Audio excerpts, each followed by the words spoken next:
quantas postagens você e Dudu não fazem semanalmente sobre obesidade? O quanto vocês insistem nisso? E por quê? Porque se você parar para ver, o nível de obesidade só cresce.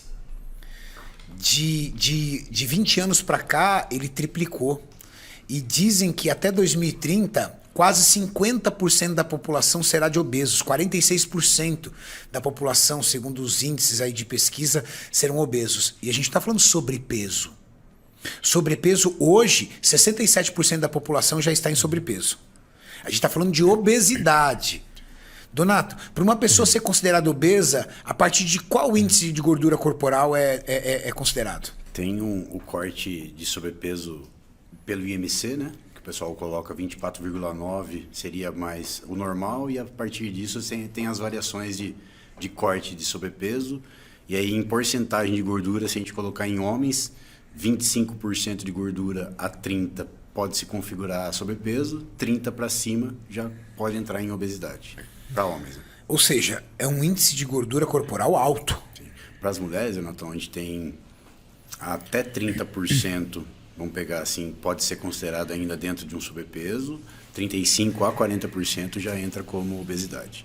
Dentro do seu consultório, vamos falar de prática clínica, se você pudesse distribuir em percentuais, o percentual dos seus pacientes entre pessoas que precisam emagrecer, pessoas que buscam uma recomposição corporal ali, aquela pessoa que está em sobrepeso apenas, ou indivíduos magros que querem ganhar massa muscular. Como é que você distribuiria isso em estatística? Mudou bastante, cara. A gente pega os caras que já têm um corpo e já querem refinar isso, aí eu posso te colocar tipo 20%. O que está na faixa maior, se eu pegar 60% de recomposição com sobrepeso, que ainda não é um cara fisicamente ativo, quer entrar, você puxa muito a galera, me falam lá. E aí, o que mais está acontecendo é essa parcela que sobra de 20%, está vindo bastante cara com sobrepeso. 130, 140, 150 quilos em homens e mulheres. Isso é sobrepeso ou já é obesidade? Não, obesidade. De obesidade, esses 20%, 130, 140 para homens e mulher 90 a 100 quilos. Tá aparecendo mais agora. Que o seu forte é nutricionista, o seu forte é nutrição esportiva, né? Entra como estética, performance e usar a dieta para melhorar os padrões de saúde. Então, é a grande maioria. Mas de 2 anos depois da pandemia, né, aumentou muito a obesidade e a galera está procurando porque realmente está difícil de cuidar. Você tem essa leitura também, Dudu, que a pandemia aumentou muito o nível de sobrepeso e obesidade?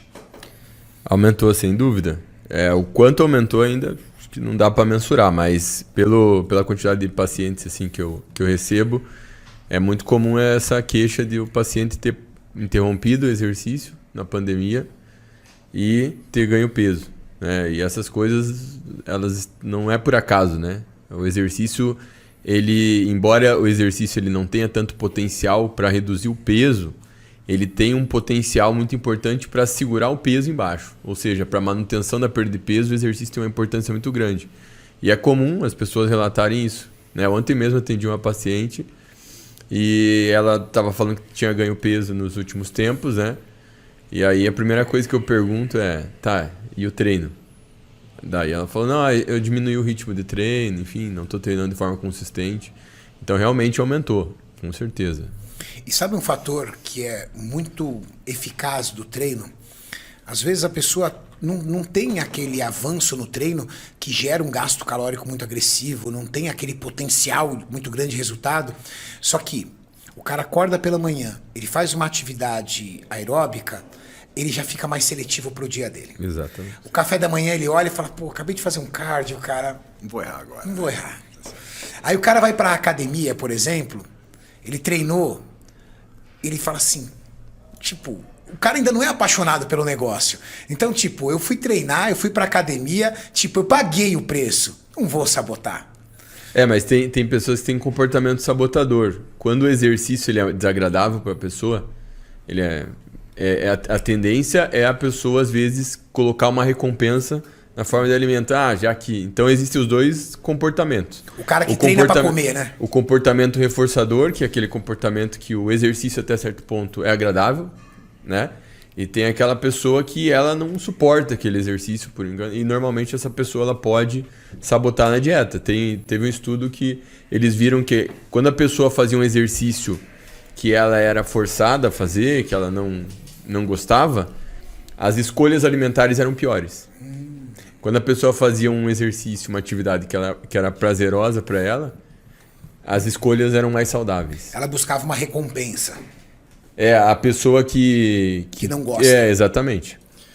O que a gente percebe é que você vai meio que conquistando o indivíduo, não por assim ele gostar no início, mas ele perceber os benefícios ao longo do tempo.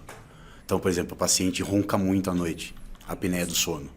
A mulher reclama pra caramba. O cara começa a treinar, começa a dietar, esse efeito diminui, já melhora a qualidade de vida do sono.